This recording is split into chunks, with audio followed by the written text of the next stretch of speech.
Assalamualaikum warahmatullahi wabarakatuh. Perkenalkan, nama saya Muhammad Yusuf Firdaus dengan NIM 1325101168 sebagai mahasiswa program studi pendidikan guru sekolah dasar Universitas Pelita Bangsa. Pada kesempatan kali ini, saya akan mempresentasikan sebuah analisis tematik untuk memenuhi tugas ujian tengah semester mata kuliah pendidikan kewarganegaraan yang diampu oleh Bapak Septian Mukhlis, SPD MPD. Tema yang akan saya bedah hari ini adalah nilai dan norma warga negara Indonesia. Mengapa tema ini penting? Karena di tengah arus modernisasi dan dunia digital yang tanpa batas ini, seringkali kita bertanya, masihkah nilai-nilai luhur kita menjadi nahkoda dalam berperilaku? Dalam 7 hingga 10 menit ke depan, saya akan membawa Anda melihat lebih dalam, mulai dari definisi konsep, bagaimana implementasinya di masyarakat kita saat ini, hingga melakukan analisis kritis terhadap permasalahan etika yang sedang hangat diperbincangkan. Mari kita mulai pembahasannya. Memasuki poin pertama, yaitu mengenai definisi dan konsep utama. Seringkali kita menggunakan kata nilai dan norma secara bergantian. Padahal keduanya memiliki peran yang berbeda, namun saling melengkapi. Pertama, mari kita bicara tentang nilai. Dalam konteks kewarganegaraan, nilai adalah sesuatu yang kita anggap baik, berharga, dan menjadi cita-cita bersama. Nilai di sini bersifat abstrak. Ia ada di dalam pikiran dan di hati kita. Bagi kita, sebagai bangsa Indonesia, rujukan nilai tertinggi adalah Pancasila. Di dalamnya terkandung nilai ketuhanan, kemanusiaan, hingga keadilan sosial. Jadi, nilai adalah alasan mengapa kita melakukan sesuatu. Lalu, apa itu norma? Jika nilai adalah niatnya, maka norma adalah aturannya. Norma adalah bentuk nyata atau aturan yang berlaku di masyarakat untuk mengatur perilaku kita agar selaras dengan nilai tadi. Norma bersifat lebih konkret dan memiliki sanksi jika dilanggar. Di Indonesia, kita mengenal 4 tingkatan norma yang saling mengikat. Yang pertama ada norma agama, yaitu bersumber dari wahyu Tuhan. Norma yang kedua yaitu norma kesusilaan, yang bersumber dari hati nurani manusia, seperti kejujuran. Norma yang ketiga yaitu norma kesopanan, yang bersumber dari tata pergaulan di masyarakat, seperti cara kita berpakaian atau berbicara kepada yang lebih tua.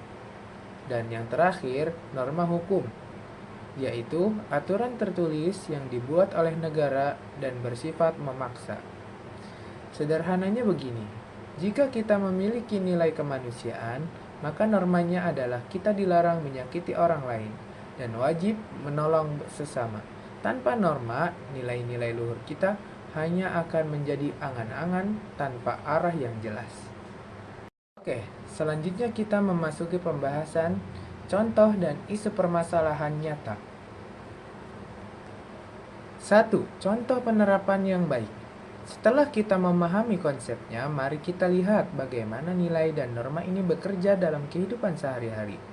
Contoh yang paling nyata adalah budaya antri dan juga gotong royong. Di sini, nilai keadilan dan nilai persatuan diwujudkan dalam norma kesopanan. Saat kita mengantri dengan tertib di puskesmas atau di bank, atau mengantri di tempat-tempat umum lainnya, kita sedang menghormati hak orang lain dan menjalankan kewajiban kita sebagai warga negara yang beradab. Ini adalah bukti bahwa norma mampu menciptakan ketertiban sosial. Oke, selanjutnya isu permasalahan nyata. Namun rekan-rekan dan bapak-bapak dosen sekalian, realitanya tidak selalu ideal. Mari kita bedah satu permasalahan yang sangat nyata saat ini, yaitu krisis etika di ruang digital atau fenomena cyberbullying.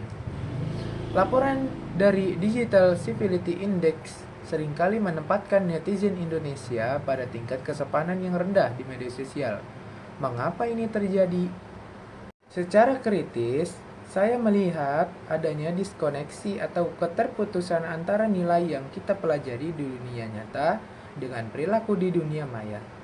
Banyak individu merasa bahwa saat berada di balik layar, mereka tidak terikat oleh norma kesopanan maupun norma kesusilaan. Nilai Pancasila yang menekankan kemanusiaan yang adil dan beradab seolah luntur ketika seseorang dengan mudahnya memberikan komentar jahat, menyebarkan hoaks, atau melakukan pembunuhan karakter terhadap orang lain. Hal ini menunjukkan bahwa pemahaman norma kita masih bersifat situasional. Kita sopan saat bertemu langsung, tapi abai saat berada di internet. Sekarang kita masuk pada akar permasalahan. Jika kita analisis lebih dalam, akar masalahnya bukan karena kita kekurangan aturan hukum. Kita punya UU ITE untuk memproses hukum pelanggaran tersebut. Masalah utamanya adalah lemahnya internalisasi nilai.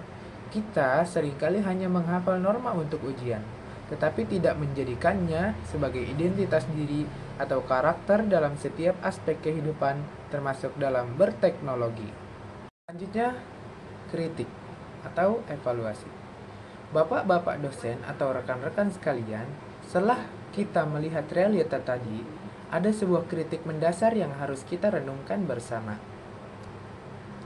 Selama ini, pendidikan nilai dan norma di sekolah maupun di masyarakat seringkali hanya berhenti di tingkat kognitif atau hafalan saja.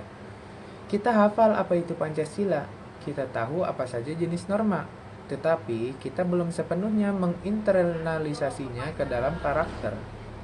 Kritik saya adalah lingkungan pendidikan dan sosial kita terkadang lebih fokus pada hukuman bagi yang melanggar atau norma hukum daripada pembiasaan bagi yang sadar atau norma kesusilaan.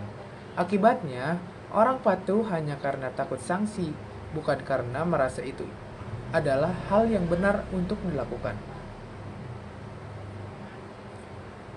Inilah yang menyebabkan terjadinya standar ganda seperti perilaku santun di dunia nyata, namun kasar di dunia maya. Lalu, bagaimana solusinya? Saya menawarkan 3 langkah strategis. Yang pertama, yaitu pendekatan keteladanan atau role modeling. Sebagai calon guru sekolah dasar, saya meyakini bahwa nilai dan norma tidak bisa hanya diajarkan lewat papan tulis. Anak-anak membutuhkan contoh nyata. Guru, orang tua, dan tokoh publik harus menjadi norma yang hidup, yaitu menunjukkan secara konsisten bagaimana sih cara berkomunikasi yang baik dan menghargai orang lain. Adapun yang kedua, yaitu pendidikan etika digital. Mengingatkan kita tingginya kasus cyberbullying, kurikulum, kita harus mulai memasukkan literasi etika digital sejak dini. Kita perlu mengajarkan bahwa jarimu adalah harimaumu, dan bahwa norma kesopanan tetap berlaku meski tanpa tatap muka. Yang ketiga, yaitu penguatan kontrol sosial. Masyarakat tidak boleh abai atau membiarkannya. Kita perlu kembali menghidupkan budaya saling mengingatkan secara santun jika melihat pelanggaran norma di lingkungan sekitar, sehingga kontrol sosial tidak hanya mengendalikan polisi atau hukum formal semata. Sebagai kesimpulan, nilai adalah kompas kita, dan norma adalah jalannya. Tanpa keduanya, kehidupan berbangsa dan bernegara akan kehilangan arah. Mari kita mulai dari diri sendiri untuk tidak hanya menjadi warga negara yang tahu aturan, tapi warga negara yang berkarakter. Demikian presentasi analisis tematik saya untuk ujian tengah semester pendidikan kewarganegaraan ini. Saya Muhammad Yusuf Firdaus, mohon pamit undur diri. Terima kasih atas perhatiannya dan salam sukses untuk kita semua. Assalamualaikum warahmatullahi wabarakatuh.